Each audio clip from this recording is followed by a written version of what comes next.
आज हमारे पास है लेआउट का टैब जो कि टेबल से रिलेटेड है। इसके अंदर क्या क्या चीजें मौजूद हैं, सबसे पहले तो हम टेबल के अंदर कहीं भी कर्सर रखते हैं फिर ही लेआउट का टैब ऊपर आएगा। सबसे पहला ग्रुप इसके अंदर होता है टेबल का। टेबल के अंदर है पहला सबसे ऑप्शन, वो है सिलेक्ट का। अब मैंने इस कॉलम के अंदर कहीं भी अपना कर्सर रखा, ये मैथ्स वाले कॉलम के अंदर सिलेक्ट पे क्लिक किया। यहाँ पे पहला ऑप्शन है सिलेक्ट सेल। सिलेक्ट सेल का ये मतलब है कि जिस सेल के अंदर मैंने कर्सर रखा होगा वो सेल सिलेक्ट हो जाएगा।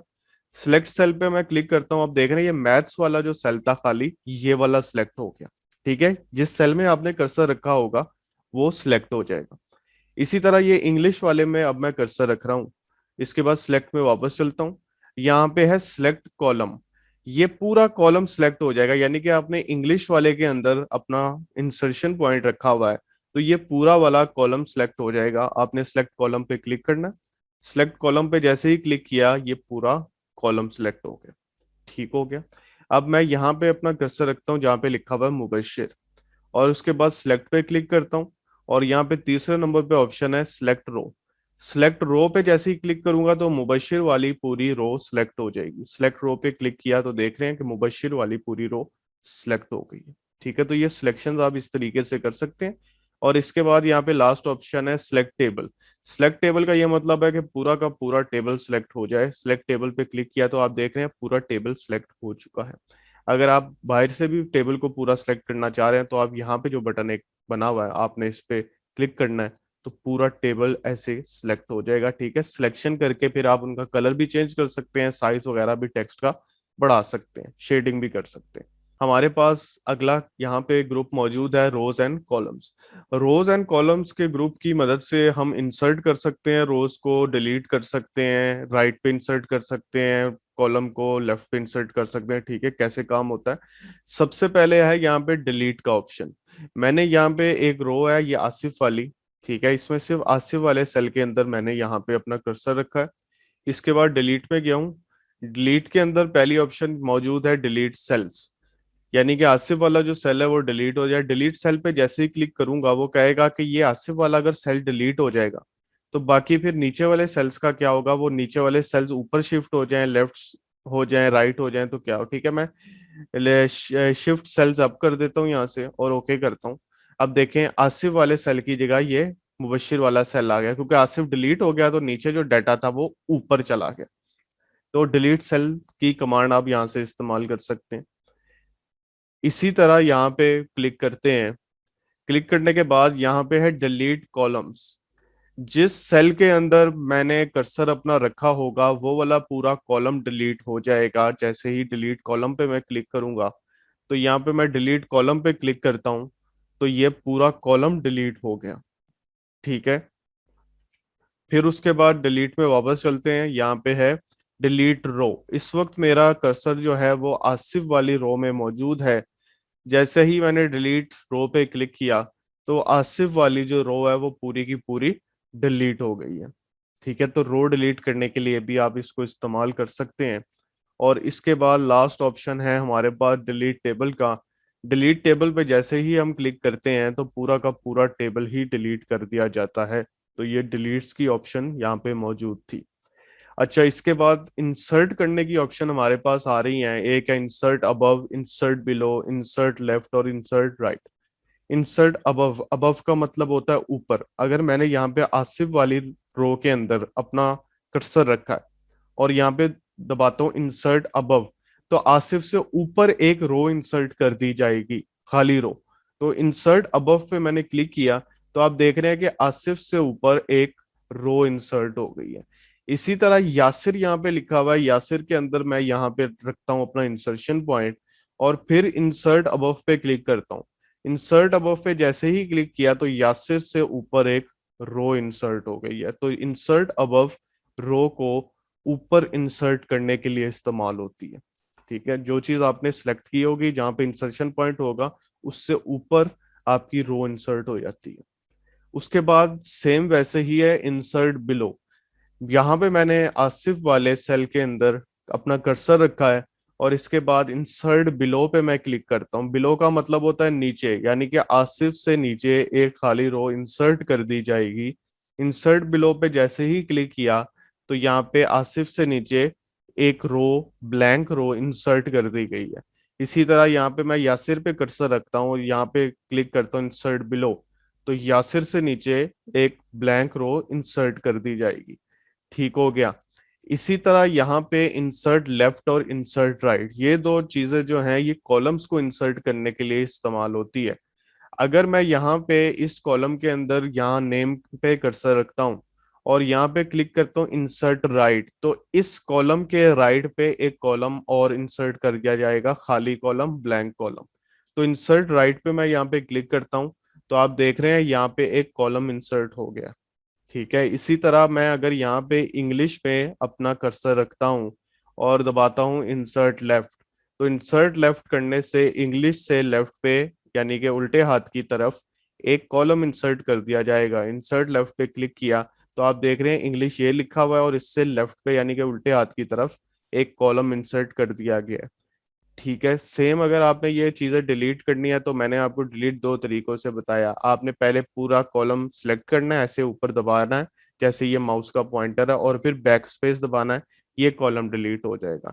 इसी तरह आपने यहाँ पे माउस रखना है, जब आपके माउस का कर्सर इस तरह स्ट्रेट एरो बन जाएगा आपने क्लिक करना है, पूरा कॉलम सेलेक्ट हो जाएगा और फिर बैक स्पेस दबाना है।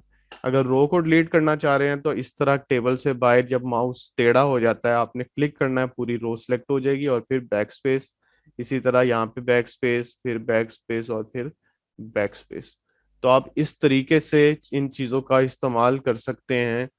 अगर आपने डिलीट करनी है कोई रो या कोई चीज आपने इंसर्ट करनी है कॉलम और रो, तब आप इनका इस्तेमाल करेंगे। अच्छा, इसके बाद ये है, मैं एक और चीज आपको बता दूं।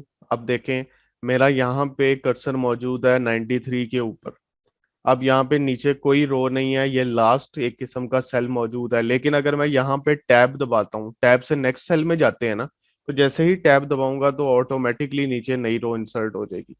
अब यहाँ पे मेरा कर्सर मौजूद है, मैं टैब दबाऊंगा मैं यहाँ आ गया, फिर उसके बाद टैब दबाऊंगा तो मैं यहाँ आ गया। अब ये लास्ट सेल था हमारे टेबल का, तो जैसे ही टैब दबाऊंगा तो नई रो इंसर्ट कर दी जाएगी। ठीक है। तो यानी कि जितनी रोज को की आपको जरूरत होगी आप टैब दबाते रहें, रोज इंसर्ट होती रहेंगी। ठीक हो गया। इनको डिलीट कर देते हैं, दोनों को एक साथ सेलेक्ट करके बैक स्पेस दबा देते हैं, तो ये दोनों डिलीट कर दी जाएंगी। अच्छा, इसके बाद कौन कौन सी ऑप्शन मौजूद हैं हमारे पास? मर्ज का एक ग्रुप मौजूद है जिसमें पहले नंबर पे ऑप्शन है मर्ज सेल की। मर्ज सेल का मतलब होता है दो या दो से ज्यादा सेल्स को आपस में कंबाइन कर देना। सेल्स को मर्ज करने के लिए सबसे पहले आपको सेल्स को सिलेक्ट करना पड़ेगा। यहाँ पे आप देख रहे हैं तीन सेल्स हैं नीचे, मैं इन तीनों को ऐसे करके माउस की मदद से सिलेक्ट कर लेता हूँ, ये तीनों सेल सिलेक्ट हो गए हैं। अब देखिए मर्ज सेल की ऑप्शन जो है वो ऑन हो गई है, ग्रे आउट नहीं है अब ये। अब आपने इस पे क्लिक करना है मर्ज सेल्स पे, तो आप देख रहे हैं कि यहाँ पे ये तीनों सेल मर्ज होके एक बड़ा वाला सेल बन गया है। आप नीचे अब कुछ भी लिख सकते हैं जैसे कि वोकेशनल ट्रेनिंग इंस्टीट्यूट। ठीक है। तो मर्जिंग इसलिए काम आती है कि आप सेल्स को मर्ज करें। ठीक है। अक्सर ये होता है कि आपके जैसे टेबल पे मैं यहाँ पे इंसर्ट अबव करता हूँ, तो जो पहला वाला आपके टेबल का रो होता है आप उसको मर्ज कर देते हैं, यहाँ पे सारों को सिलेक्ट करके मर्ज किया। ठीक है। और ऊपर हेडिंग दे देते हैं जैसे कि मार्कशीट। ठीक है। अक्सर ये होता है ना कि मार्कशीट आप इस तरीके से ऊपर लिख देते हैं। ठीक है। तो मर्जिंग ऐसे होती है, दो सेल्स की भी हो सकती है, तीन सेल्स की भी हो सकती है, चार सेल्स की भी हो सकती है मर्जिंग। तो आप इस तरीके से सिलेक्ट करके मर्ज कर सकते हैं। ठीक हो गया, समझ आ गई इस चीज की। इसके बाद हमारे पास और क्या क्या चीजें मौजूद हैं वो हम देखते हैं यहाँ पे। ठीक है, उनको हम देख लेते हैं। मैं यहाँ पे एक तो रोज इंसर्ट कर देता हूँ जी। अच्छा, यहाँ पे एक चीज मौजूद है, स्प्लिट सेल्स। स्प्लिट सेल्स का ये मतलब होता है मेरे पास यहाँ पे एक छोटा सा सेल है, ये मुबशिर के नीचे एक सेल है, मैं चाहता हूँ इस सेल में भी दो रोज और दो कॉलम्स बन जाए। तो आप एक सेल के अंदर भी रोज और कॉलम्स को बना सकते हैं स्प्लिट सेल्स की मदद से। आपने जस्ट स्प्लिट सेल्स पे क्लिक करना है। स्प्लिट सेल्स पे जैसे ही क्लिक करेंगे वो कहेगा कि इस सेल में आपको कितनी रोज कितने कॉलम्स चाहिए। आप कहें मुझे इस सेल के अंदर दो रोज और दो कॉलम्स की जरूरत है, और यहाँ से आप ओके कर दें तो देखें उस सेल के अंदर 2 रोज और 2 कॉलम्स बन जाएंगे। स्प्लिट सेल की ऑप्शन से आप ये काम कर सकते हैं। एक सेल में भी रोज और कॉलम्स को बनाया जा सकता है, ठीक है, स्प्लिट सेल्स की मदद से। उसके बाद हमारे पास सेल साइज का ग्रुप मौजूद है यहाँ पे। उसके अंदर पहली ऑप्शन है ऑटो फिट की। ऑटो फिट तो हमने पहले भी कर लिया था जब हमने टेबल को इंसर्ट किया था। तो auto fit content, auto fit window, fixed column width, ये 3 किस्म के हमारे पास मौजूद थे, तो ये तीनों यहाँ पे मौजूद हैं। ठीक है, मैं आपको बता देता हूँ। अगर आप ऑटो फिट कंटेंट करेंगे, ऑटो फिट कंटेंट से ये होता है कि जितना जितना लिखा होता है सेल के अंदर उतना ही टेबल बड़ा होगा, बाकी टेबल छोटा ही रहेगा। जैसे कि मैं इंसर्ट करता हूँ एक टेबल और इसके बाद इसको कर देता हूँ ऑटो फिट कंटेंट्स, तो ये देखें टेबल कितना स्क्वीज हो गया। कंटेंट का मतलब ये होता है जैसे जैसे आप इसमें लिखते रहेंगे टेबल का साइज देखें बड़ा होता जा रहा है, और अगर आप इसमें मिटा देंगे तो ये टेबल का साइज छोटा होता रहेगा। तो ऑटो फिट कंटेंट का ये मतलब होता है। अगर आपका टेबल बहुत ज्यादा छोटा है और आप चाहते हैं ये पूरी विंडो पे इस तरह फैल जाए, तो ऑटो फिट पे जाएं और यहाँ से कर दें auto fit window. Auto fit window पे जैसे ही आप क्लिक करेंगे तो टेबल पूरे आपके जैसे स्क्रीन के ऊपर फैल जाएगा, विंडो के ऊपर फैल जाएगा। ठीक है, अक्सर हम ऑटो फिट विंडो का इस्तेमाल करते हैं ताकि छोटे से टेबल को आप आसानी से पूरी स्क्रीन पे फैला सकें, पूरे पेज पे फैला सकें। इसके बाद हमारे पास एक है फिक्स्ड कॉलम विड्थ। ये भी मैंने आपको बताया था, आप फिक्स्ड कॉलम विड्थ पे क्लिक करके हर कॉलम का साइज और यहाँ से दे सकते हैं। ठीक है, ये आपके पास जो होता है ये कॉलम का साइज होता है, कॉलम की चौड़ाई होती है, कॉलम विड्थ कहते हैं, जो 2.5 आपको लिखा नजर आ रहा है। ठीक है, तो मैं यहाँ पे 2.5 को कम कर देता हूँ, तो देखें वो कॉलम का जो साइज है, चौड़ाई जो है वो कम हो रही है। इसी तरह मैं इसको बढ़ा दूंगा तो कॉलम की चौड़ाई ज्यादा हो रही है। अगर मैं इसको भी 2 इंच कर देता हूँ और यहाँ पे चलता हूँ आगे वाले कॉलम में, इसको भी 2 इंच कर देता हूँ, तो देखें 2-2 इंच के 2 कॉलम्स मेरे पास बन गए। तो आप आसानी से वैल्यूज दे के भी काम कर सकते हैं। अगर आपको कहा जाए कि 2-2 इंच के 2 कॉलम्स बनाने हैं, तो आप यहाँ पे वैल्यू दे के काम कर सकते हैं। उसके बाद हमारे पास यहाँ पे ऑप्शन है रो हाइट।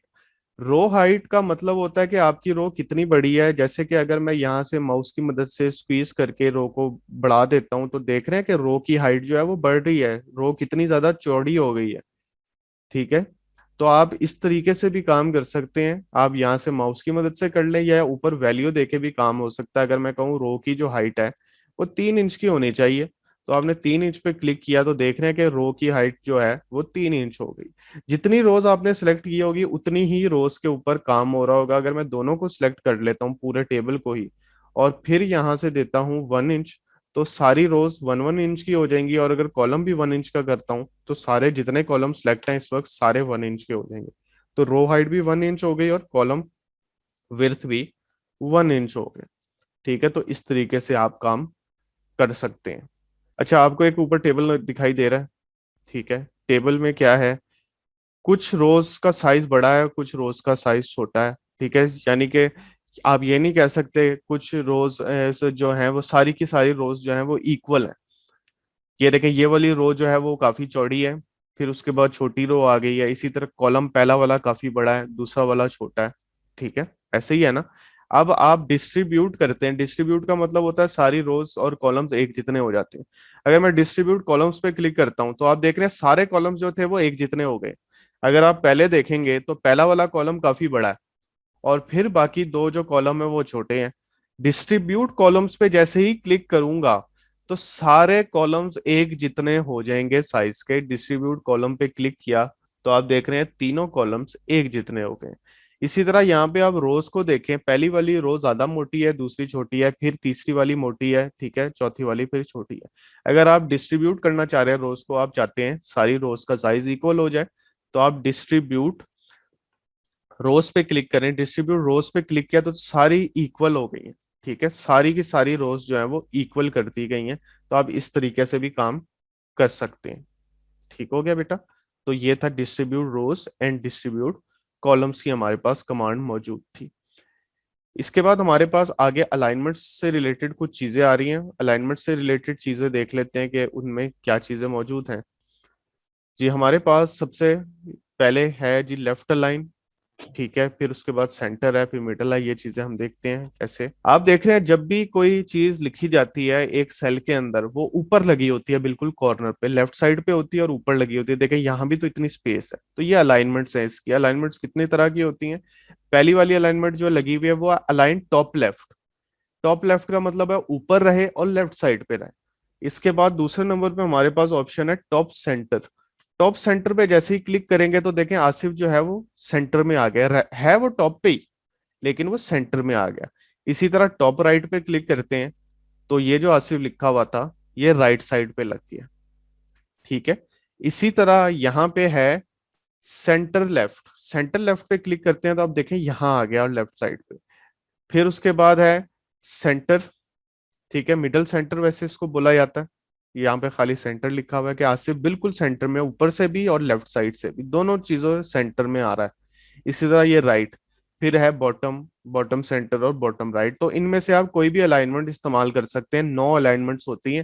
मैंने पहले भी आपको अलाइनमेंट्स का टॉपिक करवाया हुआ है जब शेप्स की बात हो रही थी। तो बिल्कुल ये वही अलाइनमेंट्स हैं। ज्यादातर अलाइनमेंट जो है वो ये वाली इस्तेमाल होती है कि हर साइडों से सेंटर हो, ऊपर से भी देखें बिल्कुल दरमियान में है और लेफ्ट साइड से भी बिल्कुल दरमियान में है। तो ये दरमियान वाला मैंने यहाँ से कर दिया। ठीक है, तो ये अलाइनमेंट्स थी।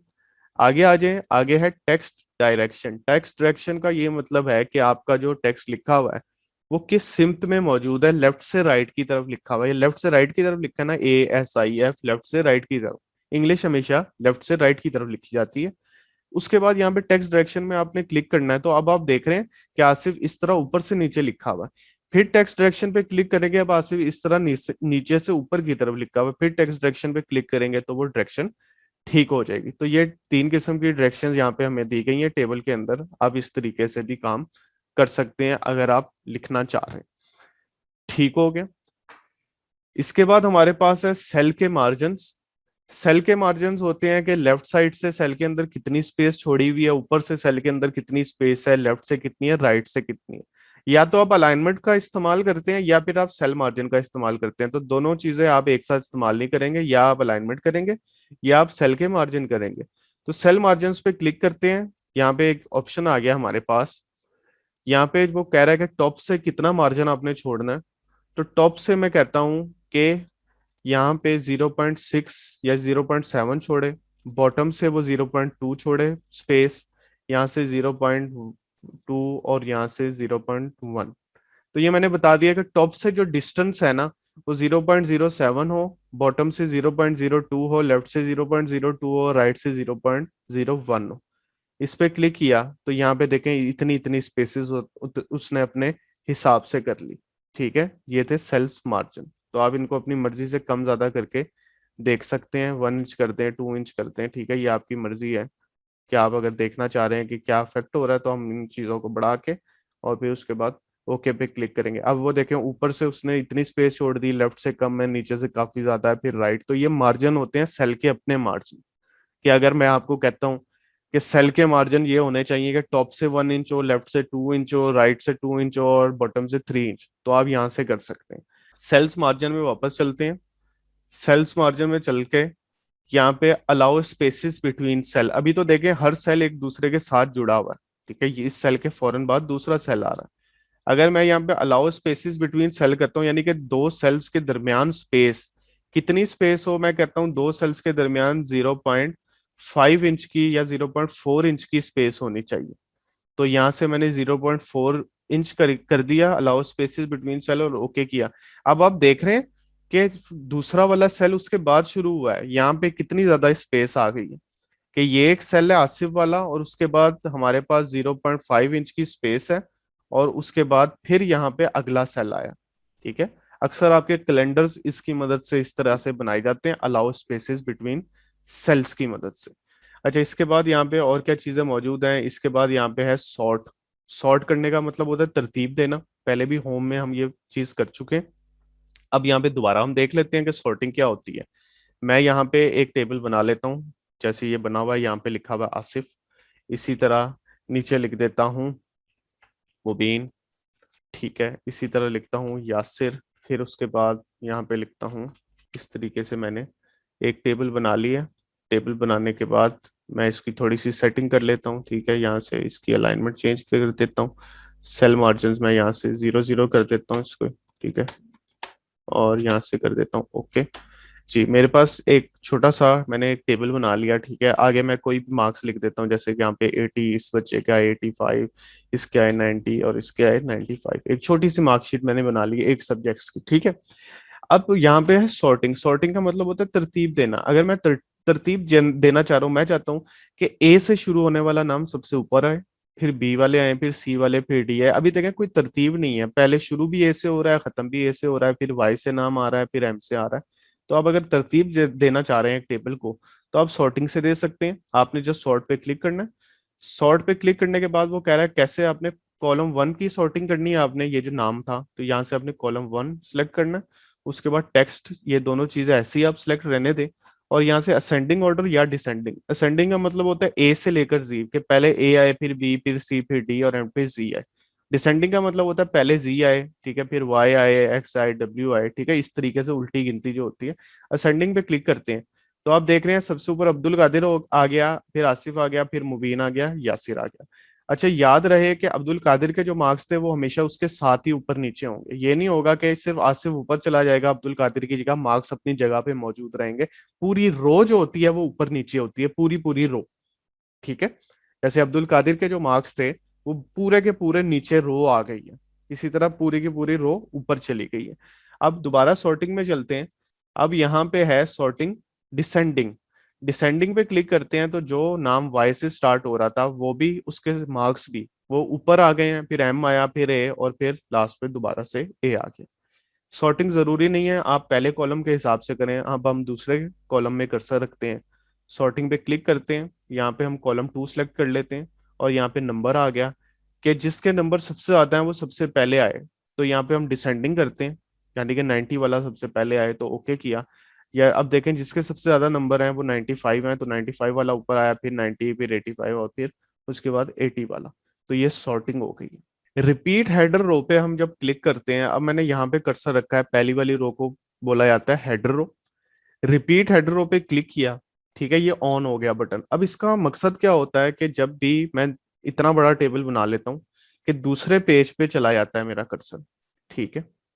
टेप, अब आप ये देख रहे हैं कि पहली वाली जो रो थी वो रिपीट हो गई है अगले पेज पे, यानी कि नेम मार्क्स। अब टेबल इतना बड़ा हो गया था कि सेकंड पेज पे आ गया, तो इसलिए जो पहली वाली रो थी नेम और मार्क्स वाली, वो ऑटोमेटिकली नेक्स्ट पेज पे रिपीट हो गई ताकि पढ़ा जाए आसानी से। ठीक है, बात क्लियर हो रही है। रिपीट हेडर रो का ये मतलब होता है, दोबारा से देख लें आप।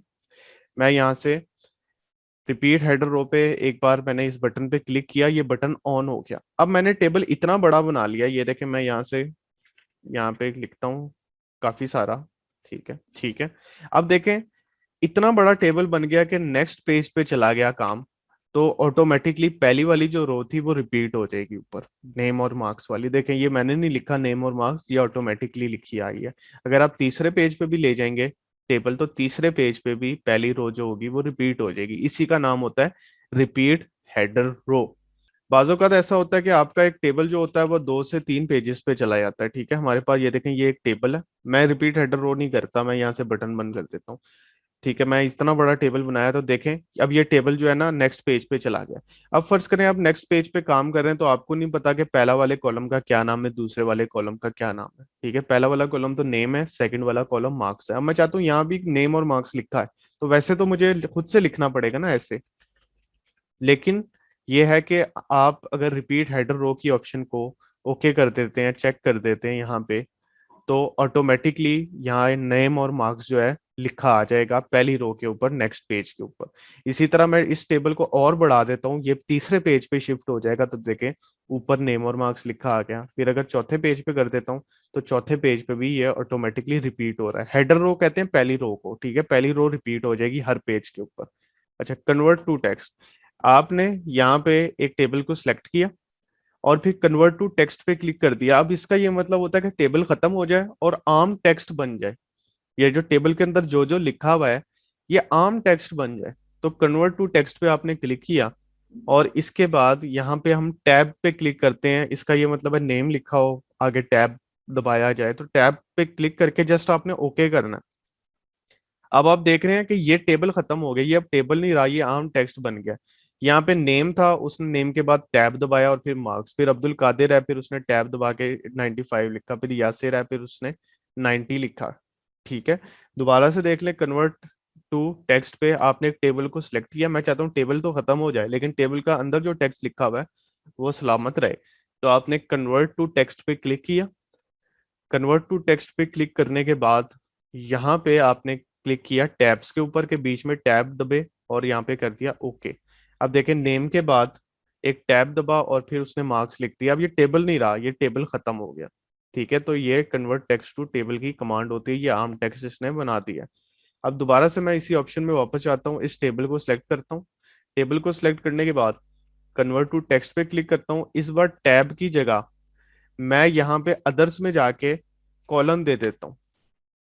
ठीक है, ये देखें कॉलन दे दिया यहाँ पे, ये वाला जो निशान होता।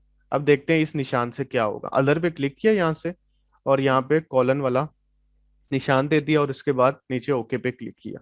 अब देखते हैं क्या होगा। यहाँ पे आप अपने ये जो टेक्स्ट लिखा है आप देखें, नेम के बाद कॉलन उसने लिखा और फिर मार्क्स, अब्दुल कादिर के बाद कॉलन फिर 95, यासिर के बाद कॉलन फिर 95। ठीक है, इस तरीके से उसने ये कॉलम, अगर आप टैब दबाना चाह रहे हैं उससे तो टैब भी वो दबा के लिख देगा।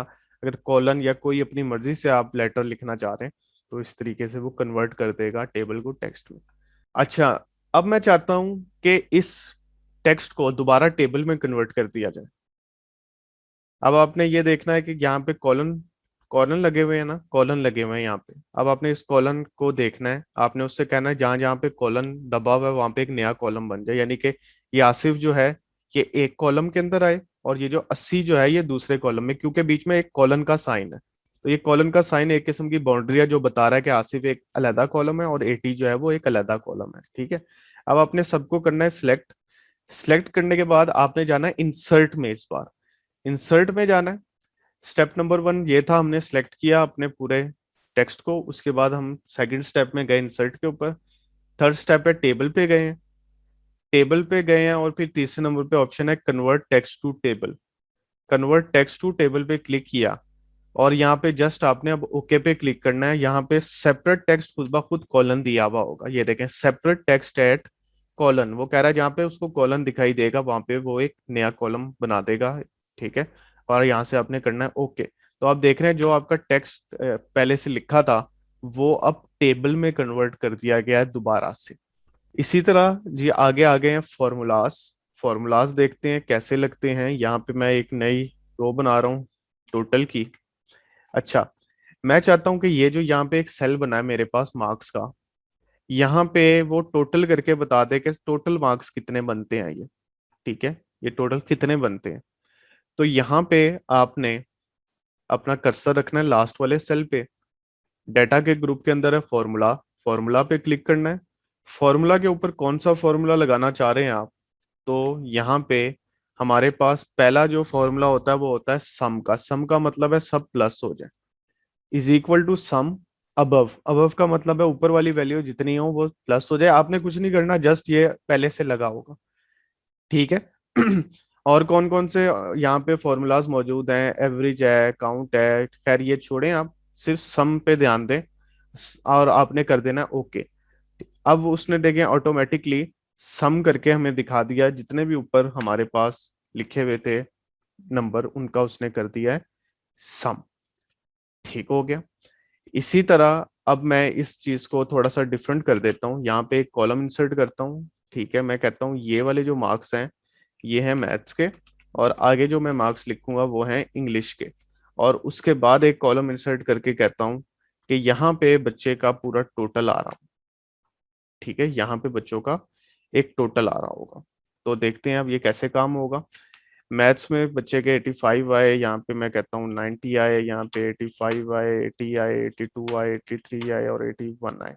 अब मैं चाहता हूँ कि ये एक बच्चे की रो है, जैसे यहाँ पे अब्दुल कादिर, मैं चाहता हूँ उसके मैथ्स के और इंग्लिश के मार्क्स जो हैं वो आपस में प्लस होके यहाँ पे आ जाए। तो आपने यहाँ पे अपना कर्सर रखना, उसके बाद फॉर्मूला पे जाना है। फॉर्मूला पे जाने के बाद अब यहाँ पे लिखा है is equal to sum left, यानी कि लेफ्ट पे इसके जितनी वैल्यूज हैं वो आपस में सम हो जाएंगी। ठीक है, इस सेल के अंदर मौजूद था मैं, तो इसके लेफ्ट पे कौन कौन सी वैल्यू आ रही है, एक ये, और एक ये, यानी कि 90 प्लस 95 हो जाएगा is equal to sum left. और इसके बाद आपने ओके किया तो यहाँ पे उसने दोनों को प्लस करके क्या लिख दिया, 185। ठीक है, इसी तरह नेक्स्ट सेल पे आ जाए। नेक्स्ट सेल पे आने के बाद फिर आप फॉर्मूला पे क्लिक करें और फिर यहाँ पे is equal to sum left, इधर भी मैं लिख देता हूँ सम लेफ्ट। ठीक है, और इसको कर दिया ओके, ये 175 आ गया।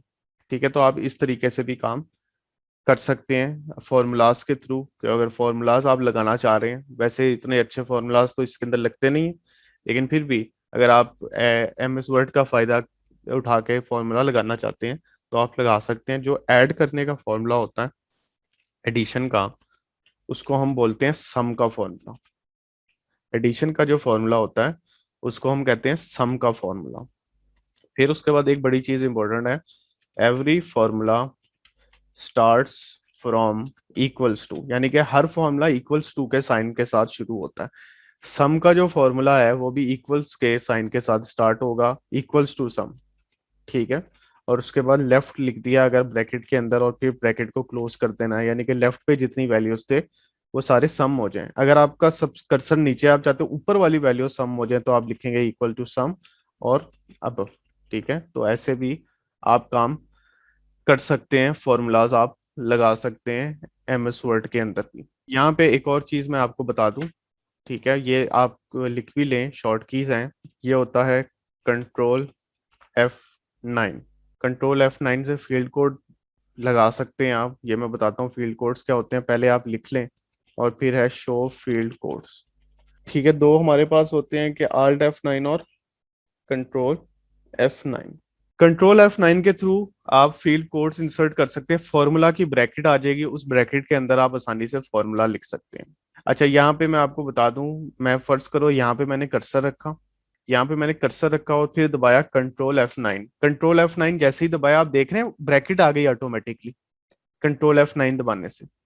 और मैं यहाँ पे लिखता हूँ इक्वल्स टू 20 + 30, इक्वल्स टू 20 + 30। तो क्या होगा, 20 और 30 आपस में प्लस हो जाएंगे। ठीक है, 20 और 30 आपस में प्लस हो जाएंगे, मैंने लिखा इक्वल्स 20 + 30। और इसके बाद आपने F9 दबा देना। तो ये देखें 20 + 30 50 आ गया। तो एक और शॉर्ट की आप यहाँ पे लिख लें। ठीक है, एक और शॉर्ट की आप लिखें कि अपडेट करने के लिए क्या चीज इस्तेमाल होता है। टेबल ऑफ कंटेंट खैर अपडेट करने के लिए F9 ही इस्तेमाल होता है। अपडेट फील्ड कोड्स वो होता है F9। ठीक है, insert field code Ctrl F9, show field codes Alt F9 और अपडेट फील्ड कोड्स खाली F9 से आप कर सकते हैं। ठीक है, मैंने ये बात की है, ये आप सबने लिख लिया है। अच्छा, इसके बाद मैं Ctrl F9 दबाता हूँ, कहीं कर्सर रखा, Ctrl F9 दबाया तो देखें फॉर्मूलाज की ब्रैकेट जो है वो ऑटोमेटिकली यहाँ पे इंसर्ट हो गई है। फिर आपने लिखना इक्वल्स टू 70 + 80 + 90 + 60 + 40। तो ये आपको ये प्लस करके दिखा देगा, और फिर आपने F9 दबा देना। तो देखें 340 यहाँ पे आंसर आ गया। जैसे कि मैं यहाँ पे कर्सर रखता हूँ टेबल के अंदर और यहाँ पे दबाता हूँ Ctrl F9।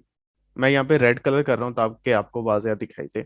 Ctrl F9 दबाया तो यहाँ पे ब्रैकेट आ गई। फिर आपने लिखना है इक्वल्स टू 95 + 90, 95 + 90 आपने खुद से लिखा। और फिर आप F9 दबा देंगे तो यहाँ पे देखें ऑटोमेटिकली क्या लिखा आ गया, 185। इन दोनों को प्लस कर दिया। फिर आप यहाँ पे Ctrl F9 दबाएं, ब्रैकेट आ गई। फिर लिखें इक्वल्स टू 90 + 85, और फिर आप F9 दबा दें तो देखें 175 ऑटोमेटिकली आ गया। तो इस तरीके से भी काम हो सकता है, जरूरी नहीं है कि आप इक्वल्स टू सम से काम करें। ठीक है, सम के अलावा भी काम किया जा सकता है।